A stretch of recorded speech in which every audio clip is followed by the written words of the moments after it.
Alors bonjour à tous, ou pour ceux qui viennent de la vidéo d'avant sur l'éducation nationale et le fait que le métier attire de moins en moins.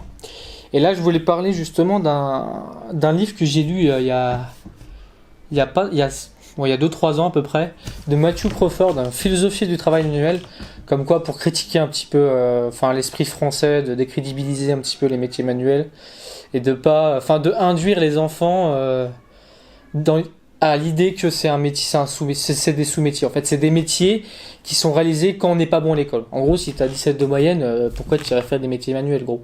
C'est ça, en fait, dans l'esprit, ce qu'ils mettent dans l'esprit des enfants. Et justement, Matthew B. Crawford, il montre que le travail manuel est un travail intellectuel. Qu'il n'y a pas que dans le monde des idées que le travail intellectuel se fait, mais il y a aussi dans le travail avec les mains, qui exige beaucoup de compétences cognitives, tout simplement, en fait. Qui a une abstraction, en fait. Lui, par exemple, en fait, Matthew B. Crawford, il a exercé les deux métiers, il exerce les deux métiers, il est fan de moto, il adore les motos, donc il est réparateur professionnel de moto, hein. Et il est philosophe, et puis il a travaillé dans un métier assez spécial. Je sais pas si ça existe en France, mais il devait faire des articles à la chaîne, des résumés d'articles scientifiques à la chaîne, quelque chose comme ça, une espèce de compilation assez barbante, dans lequel il disait que tout était automatisé. Il avait un processus intellectuel qui était automatisé et qui était complètement débilisant, en fait. Donc lui, il mettait ça en parallèle, comme quoi, quand il réparait les motos, il avait besoin de beaucoup d'abstraction, il avait besoin de réfléchir énormément, en fait, à imaginer la moto, les problématiques, faire des hypothèses. C'était très scientifique comme approche.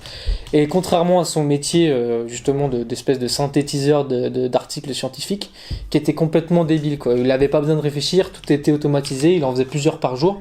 Pourtant, c'était écrit avec des mots compliqués, et on va dire jargonnant pour ceux qui comprennent pas les mots compliqués, mais c'était un sous-métier, quoi. Pour lui, c'était vraiment un métier de merde, quoi. Donc c'est pour ça qu'il a écrit ce bouquin, Éloge du carburateur, voilà. Donc carburateur, parce que lui, il est réparateur de moto. Allez, c'est parti, on va lire ça. Alors, Crawford, pour autant... Attends, ça commence là? Ça commence bizarrement, ok. Crawford, pour autant, n'a pas cessé de penser et d'écrire. Dans Éloge du carburateur, sous-titré Essai sur le sens et la valeur du travail, et encensé aux États-Unis, il propose justement une série d'arguments en faveur d'une forme de travail dont on peut dire qu'elle a du sens parce qu'il s'agit d'un travail vraiment utile. Il plaide pour un idéal, celui du savoir-faire manuel et du rapport qu'il crée avec le monde matériel. C'est ce que je disais dans la vidéo d'avant, hein. Sans les métiers du bâtiment, le monde n'existerait pas. C'est-à-dire tous les intellectuels, tous les penseurs. Moi je dis ça en plus, j'adore les livres, hein. Je passe mon temps à lire. Je fais un métier absolument pas. Je fais un métier manuel. Si, en ce moment je fais du ménage, mais c'est pas vraiment manuel, mais on va dire que c'est un métier plus important que des mecs qui lisent, quoi. Parce qu'au moins tu nettoies des trucs, tu participes à une espèce de vie matérielle commune, quoi. Mais les métiers du BTP par exemple, mais sans eux il y aurait pas de monde, il y aurait pas d'immeuble en fait, il y aurait pas de route. Donc pourquoi c'est pas valoriser un métier aussi utile socialement? Incompréhensible. Une série d'arguments en faveur d'une forme de travail dont on peut dire qu'elle a du sens parce qu'il s'agit d'un travail vraiment utile. Voilà, on en revient à ça. Il plaide pour un idéal, celui du savoir manuel et du rapport qu'il crée avec le monde matériel. Critique du discours post-industriel qui annonce une économie de l'information. Voilà, idée, information, connaissance. C'est ça qui a de la valeur. Ce qui a de la valeur, c'est vraiment la connaissance maintenant. L'information, la connaissance, etc. Comment on arrive à la marketingiser aussi, parce qu'il faut que la connaissance qu'on ait, on puisse la mettre en valeur. Donc faut la commercialiser, faut la rendre marchandable. Donc faut savoir la rendre comme une marchandise, quoi. Si on n'arrive pas à la rendre comme une marchandise, si on n'arrive pas à la transformer en marchandise, elle n'aura aucune valeur sur le marché, tout simplement. Éloge du carburateur se veut une défense et une illustration du travail manuel qui, en permettant une véritable connaissance née d'une confrontation avec le réel, offre une espèce d'anticipation accessible de la philosophie. Voilà, donc lui il veut passer par le manuel pour montrer qu'on peut faire de la philosophie à partir de la matérialité, donc de la confrontation avec les choses, tout simplement. Dans son introduction à la lecture de Hegel, Alexandre Kojève écrivait que l'homme qui travaille reconnaît dans le monde effectivement transformé par son travail sa propre œuvre. Il s'y reconnaît soi-même, il y voit sa propre réalité humaine.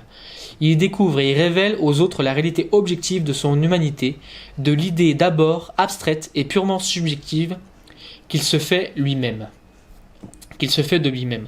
C'est-à-dire le travail, la création que l'on fait par notre travail, par la sueur qu'on y met, par la personnalité, donc par notre subjectivité qu'on met dans notre création, c'est ça qui nous fait être en tant qu'humain par rapport à nous-mêmes et par rapport aux autres.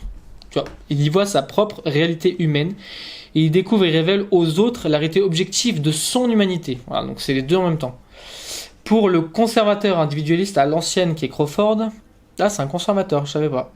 C'est l'artisan qui incarne le mieux cet idéal. Le travail manuel qui s'applique directement sur la matière permet à celui qui l'exerce de devenir conscient que les objets matériels existent hors de nous. Cette prise de conscience entraîne la nécessité d'un engagement systématique avec le monde matériel semblable à celui qui a caractérisé les sciences naturelles avant qu'elles ne prennent, comme toutes les sciences, le virage des idéalisations.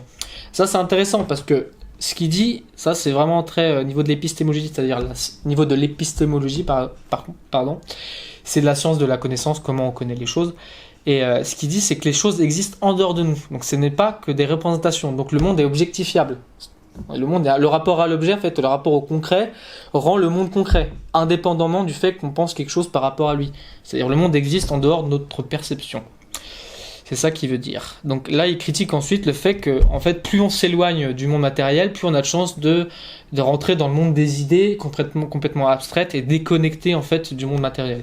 C'est ce qu'on dit souvent de nos élites, parce que peut-être qu'ils sont pas assez, enfin même sûrement, pas assez connectés, mais je veux dire pas connectés, c'est pas le bon mot, mais ils ont pas assez de rapports concrets, c'est-à-dire physiques, physiologiques, quotidiens, avec la réalité des choses. Donc ils n'arrivent pas à se rendre compte, en fait, tout simplement. L'attention et le jugement.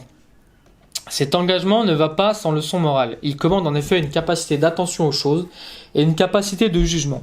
Cette dernière, précise Crawford, exige que l'usager se mette en jeu, qu'il manifeste une forme d'intérêt qui ne peut être suscité que par un engagement corporel. Voilà, un engagement corporel, c'est ce que je disais juste avant, il n'y a pas assez de confrontation, enfin de confrontation au sens de le réel, c'est quand on se heurte, c'est quand on se fait mal, je crois que c'est Lacan qui disait ça, donc il n'y a pas assez vraiment de confrontation à la réalité. Une confrontation avec une réalité qui peut faire mal, voilà, comme un retour de kick avec une moto. Dans cette expérience, l'usager assume sa responsabilité face à la réalité extérieure ainsi que sa disposition à se laisser éduquer par elle. Voilà, donc là c'est encore une différence fondamentale au niveau du rapport au monde, parce qu'en fait le rapport aux idées, il n'est pas le même. Si on lit que des livres et qu'on va pas au réel de ce que disent les livres, on va avoir un rapport biaisé. Ça veut pas dire que celui qui n'a que le rapport au réel a raison. C'est pas ça qu'il faut comprendre. Ce qu'il faut comprendre, c'est que le rapport au réel, il est dans le réel. Voilà. Et que le rapport au livre, il parle du réel, mais de manière détournée. Donc si tu veux avoir une compréhension plus fine du réel, le mieux, c'est d'avoir à la fois la distance que les livres t'offrent, et à la fois aussi la concrétude du monde concret qu'est le réel. Donc il faut avoir les deux, c'est plus intéressant d'avoir les deux facettes, parce qu'à la fois d'avoir l'engagement dans la réalité et le désengagement par rapport à cette réalité qu'offrent les livres, qu'offrent les documentaires, qu'offre tout le langage des idées qui n'est pas le langage du corps en situation concrète. Pour exercer une action valable sur le monde déjà créé, explique Crawford, il faut d'abord percevoir clairement, ce qui impose une certaine forme d'effacement du moi. Donc ça, il dit, l'ego, bon, si on veut comprendre le réel, il vaut mieux un petit peu le laisser en retrait. Dans cette démarche, d'ailleurs, le médecin et l'enseignant ne sont pas différents du réparateur de moto. Ces choses, les corps, les enfants, écrit le philosophe, font partie du réel. Et les pratiques qui les servent exigent le type de concentration autour de laquelle une existence peut prendre forme. Puisque dans ces professions, le praticien développe une forme avancée de jugement discriminant sur les objets de sa pratique. Quelque chose qui ressemble un peu à la capacité d'appréciation esthétique. Alors, attends.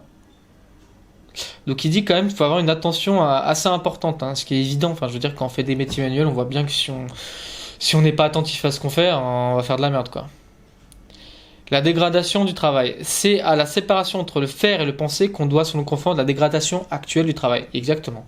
Entre le faire et le penser, on a trop misé sur le penser, on a trop valorisé le penser et pas assez le faire.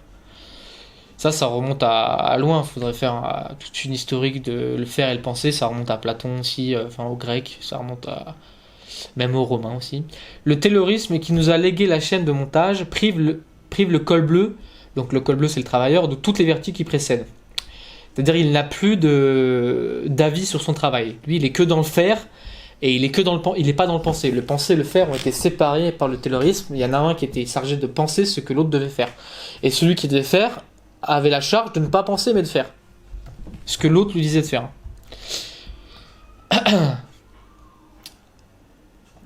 Or, ajoute le philosophe, la même logique prévaut désormais chez l'école blanc. Donc il dit que cette logique-là se propage vers le haut, en fait, verticalement. Eux aussi sont victimes de la routinisation et de la dégradation du contenu de leurs tâches, et réduits à l'application de procédures standardisées et de systèmes experts. C'est un peu ce qu'on disait aussi sur les profs, c'est qu'il y a tout qui est de plus en plus corseté dans des directives à suivre. Et que la liberté de mouvement, que le réel du travail est de plus entaché par des prescriptions de plus en plus serrées par rapport à ce qu'on doit faire dans le travail, ce qui est bien sûr jamais applicable. Hein. On sait qu'il y a une différence en psychodynamique du travail, en psychologie du travail, qu'il y a une différence entre les prescriptions du travail et la réalité du travail. Et si les personnes arrêtent de mettre leur intelligence, c'est-à-dire leur subjectivité dans le travail, on appelle ça la grève du zèle, et ça marche plus en fait. Le système marche plus parce qu'en fait on ne peut pas prescrire tout ce qui se passe dans le travail. Tout ce que le travailleur va avoir à faire, c'est absolument imprescriptible. C'est dur à prescrire quoi. Imprescriptible, je sais pas. En tout cas, c'est dur à prescrire. C'est même quasiment impossible en fait. Il y a toujours un écart entre la prescription et le travail réel du travailleur. Parce qu'il y a plein de situations qui sont impossibles à imaginer ou très dures à imaginer, qu'on peut pas mettre parce que ça arrive une fois sur 15. Il y a des rapports sociaux à prendre en compte, des hiérarchies, il y a des égos, il y a tellement de choses que c'est impossible de tout mettre quoi. La contribution de chacun au bilan de l'entreprise étant difficile à calculer, l'environnement de travail se transforme en arène d'évaluation morale basée sur des notions de développement personnel. Le directeur n'est plus un patron, mais un mélange de thérapeute et de gourou. La responsabilité individuelle est diluée et la carrière d'un individu dépend entièrement de ses relations personnelles. Être compétent de ce contexte ne veut plus rien dire. Dans cet univers du despotisme entrepreneurial doux, la flexibilité et l'adhésion à la culture de l'entreprise, une notion la plupart du temps vague et creuse, en gros c'est ferme ta gueule et faire ce qu'on te dit, font foi de tout, c'est-à-dire de rien qui contribue au bonheur. Les métiers manuels sont donc, conclut Crawford, un refuge naturel pour les individus qui entendent exercer la plénitude de leurs facultés et se libérer non seulement des pouvoirs mortifères de l'abstraction, mais des espoirs fallacieux et des incertitudes croissantes qui semblent inhérents à notre univers économique. Un plombier, un menuisier et un mécanicien, en effet, ça ne se délocalise pas. C'est vrai que c'est plutôt difficile de faire venir un mécanicien chinois pour réparer sa voiture. C'est une mission impossible, c'est strictement débile. Heureusement, c'est pas possible. Faut-il alors, pour guider nos jeunes sur la voie du bonheur, tous les inciter à faire un diplôme d'études professionnelles ?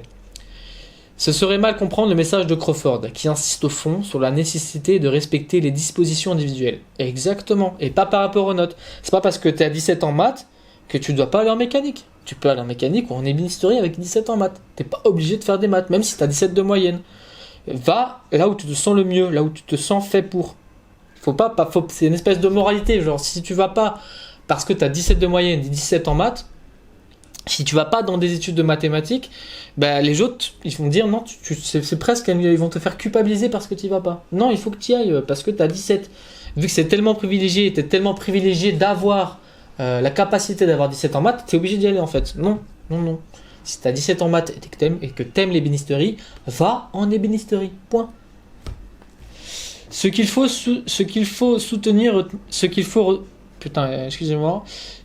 surtout retenir de son ouvrage, c'est la philosophie que lui inspire l'expérience du travail manuel. Abordez, conseille-t-il à ceux qui sont attirés par le travail intellectuel, vos études universitaires dans un esprit artisanal, en vous plongeant à fond dans l'univers des humanités ou des sciences naturelles. Il ne faut pas oublier en effet que si le mécanicien Crawford parvient à accorder autant de sens et de valeur à son travail, c'est qu'il est aussi philosophe. Bon, en tout cas, moi je vous conseille vraiment son bouquin. Donc c'est L'éloge du carburateur, que j'ai lu il y a pas mal de temps maintenant, mais que j'ai beaucoup apprécié. L'éloge du carburateur. Je crois que maintenant il se trouve en poche, donc ça doit pas être particulièrement cher. On va voir sur Amazon. Poche, 11 balles, on peut trouver d'occasion un an, ouais, 11 balles. Bon, en tout cas, franchement, je vous conseille, ça fait 250 pages, c'est pas très dur à lire. Mais c'est super intéressant et si vous voulez approfondir ce sujet philosophique sur le travail manuel et le travail intellectuel, comme quoi c'est pas autant séparé qu'on le pense, et qu'on a surtout voulu le séparer, notamment par le taylorisme, et il en parle aussi dans son bouquin.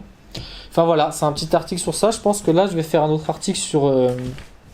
peut-être pas tout de suite, mais en tout cas, il sortira après cette vidéo, j'espère. Sur le... je sais plus ce que c'était. Enfin bref, vous verrez, je crois que c'est un rapport avec... j'en ai parlé au début. Enfin bref, en tout cas, j'espère que vous avez apprécié ce petit article. Et moi, je vous dis à la prochaine. Salut!